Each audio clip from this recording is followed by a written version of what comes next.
Welcome to BizRoanoke. Today we are talking about projects in the city of Roanoke that have recently come to completion. And we have with us Lucas Thornton.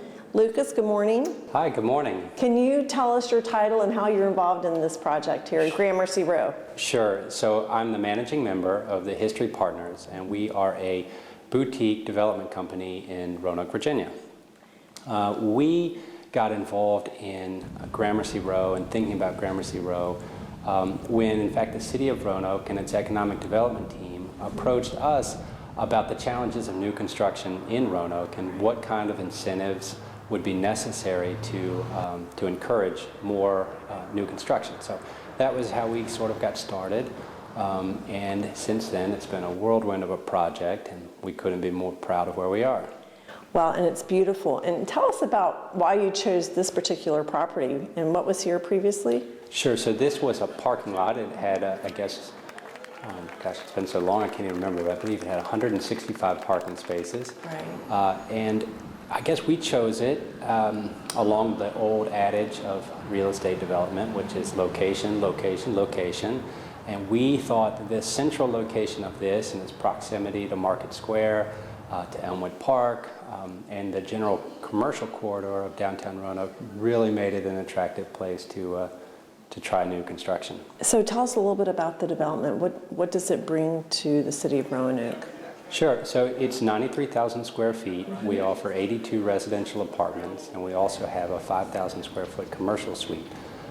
What we were trying to do is create a multiplicity of uses that would really engage the street and the city on a variety of levels at a variety of different times. So we hope we've done that. Our commercial suite is fully leased, and right now we've got over 80% of our apartments also leased, and so it's starting to feel like the beehive that we imagined. Yeah, and the thing I love about this project is that it extends downtown Roanoke across Williamson Road, which is really important, I think. So for our heart is always in planning, and we really did see an opportunity with underutilized parcels on the other side of Williamson Road. Williamson Road has more than 17,000 cars a day going north and south, and so that creates a somewhat formidable barrier, whether it is just in the mind of pedestrians or actual. And so one of the things that we were working with and interested in is how we might be able to slow down traffic, extend the city block, and create something that was architecturally interesting and that would match, if not complement, the architecture of downtown Roanoke. Now, is this your first project in the city of Roanoke, Lucas? So it's not our first project. It is our first effort at new construction and new urbanism. We've had the opportunity to be involved in a variety of different historic rehab projects, and in fact, we've got one going right now. We purchased the Boxley building at 416 Jefferson, and we are in the process of rehabilitating that property. So it is our first effort at new construction, but we've been happy to have a good relationship with the city and do a variety of projects. And that Boxley building is a beautiful building. Thank you very much. much. Very pretty. Yeah, we're very excited about it. Yeah, and I'll be anxious to hear all about that. We'll have to talk to you after that's complete. And if viewers are interested in learning more about Gramercy Row, how may they do that? Sure, of course. We've got a website, www.gramercyrow, and we'd love to talk to you, tell you about our story, and show you the apartments that we have available, and just really invite you to participate in the real estate. Lucas, thank you so much for giving us an overview of the property, and we'll look forward to catching up with you again soon. Thank you so much for your time today. My pleasure. And we'll be right back.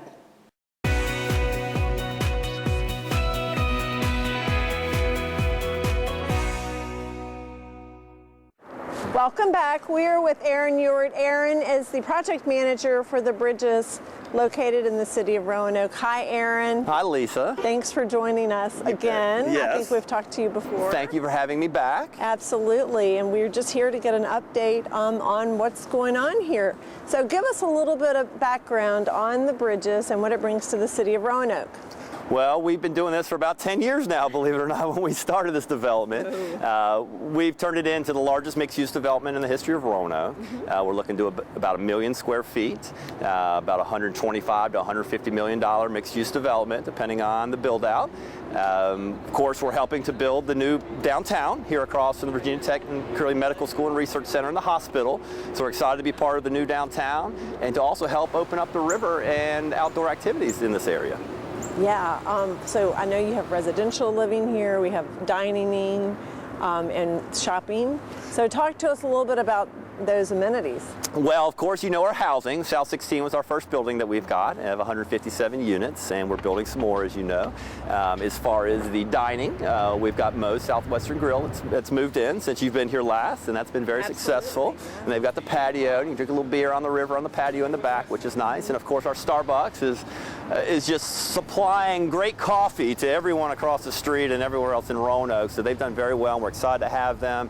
We're actually excited because we've gone to lease with a very good regional brewer that I cannot tell you who that is at the moment, but they're looking to come and do a brew house in the middle space in between Starbucks and Moe's and serve a little light menu as well. Fantastic. So excited to get those in. Congratulations. Oh, thank you, Lisa. Yeah, that's great.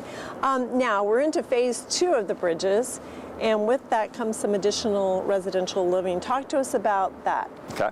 Well, South 16, we're about 96% full here at our current building, and obviously we've done well. We want to try to emulate that and do it again. So with the growth of the medical school and the research center and all the jobs around the hospital in these 3 existing neighborhoods, and as Roanoke has got great momentum and is growing, as we all know, we're all excited about, we're going to add another 127 units to South 16. It's going to be the sister building of South 16.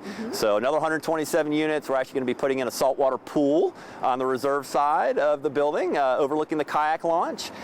So we'll probably start pre-leasing that in January and February, and that building will be up running probably late June to early July. Okay, and you mentioned the kayak launch. That's new. It is. Talk to us about that a little bit. Well, once again, about 8-9 years ago, I'm like, how are we going to access this river? And I actually worked a little bit with Curtis Mills at Carillion, and he was always like, when I was a kid, I couldn't get on the river either. You know, this would be a great project. Let's work on it. And so Curtis and I started on it, got the Parks and Rec director involved, of course, good old Steve Brashure, who we miss and love.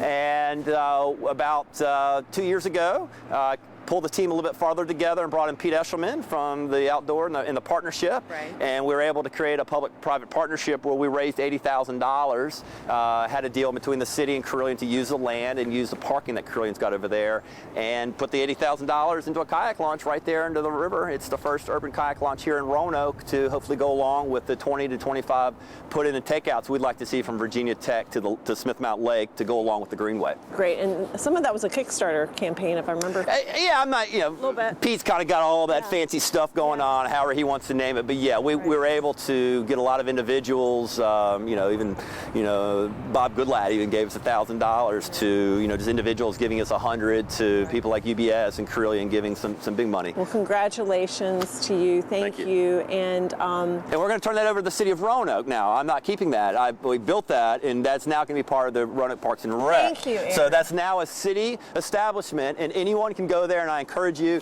anyone's welcome there. It's free, and it's for the public. Thank you. And quickly, the future of the area? Is unknown, but extremely exciting. The future, to think that Virginia Tech has now brought this in as its 9th college, to think about the 500 students they're talking about bringing down here and 500 more employees. I know that, you know, as we move towards, you know, Dr. Pepper Park and those other buildings, Carillion has indeed rented the trolley barn to do some educational business out of there. So we're super excited to have Carillion on our site as well, and then to be able to move forward to those other 4 or 5 buildings to do the outdoor eating and restaurants and the entertainment area on that side. So that's the direction we're moving. Thank you. And to learn more, our viewers, how can they find out more about South 16 and the bridges? Yes, get on BridgesRoanoke.com, BridgesRoanoke.com, and you can see all about everything that we do here at the Bridges, from housing to retail to restaurants to the outdoors. Aaron, thank you so much for your time today, and we'll be right back.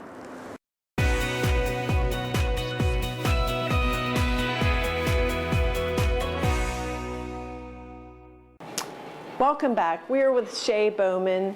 Shay is the sales director for the new Hampton Inn Suites in downtown Roanoke. Hi, Shay. Hi, how are you? Fine. Thank you for being with us today. My pleasure.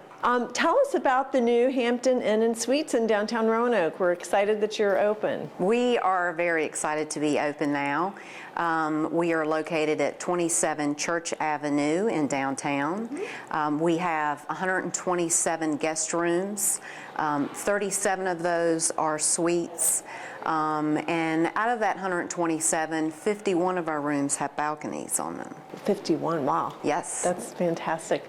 Now tell us about business. You've been open for just a few months. I think you opened in... We opened September 20th. Okay. Was the exact date, and it has done very well.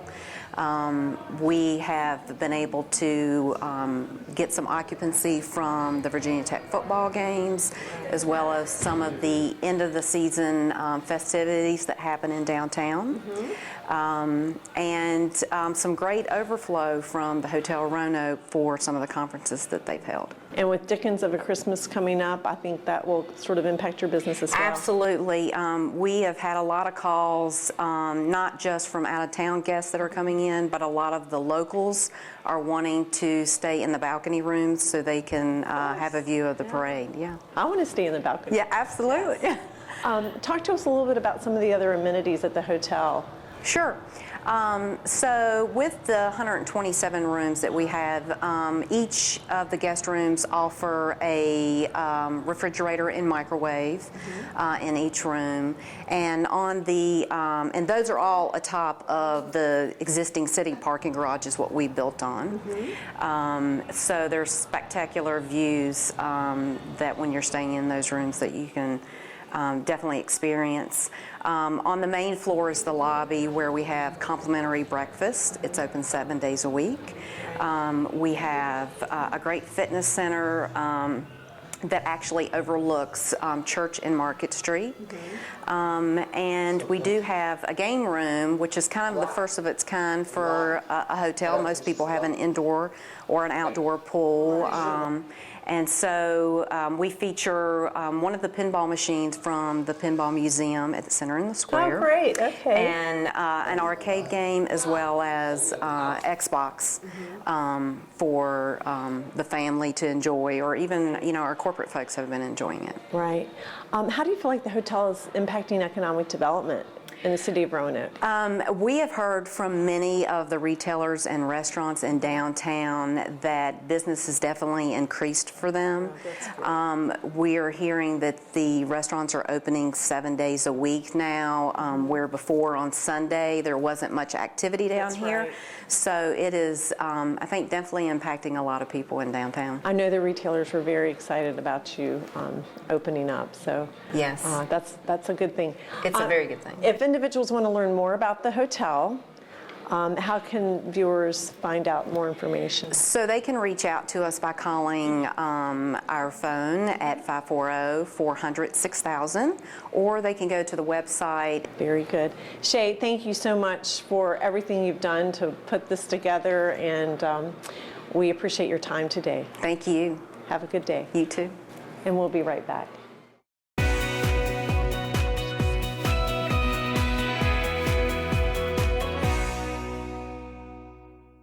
Thank you for joining BizRoanoke today. If you have questions about any of the projects that we've discussed today, please give me a call, Lisa Soltis. My telephone number is 540-853-1694, or you may reach me by email at lisa.soltis@roanokeva.gov. Thank you.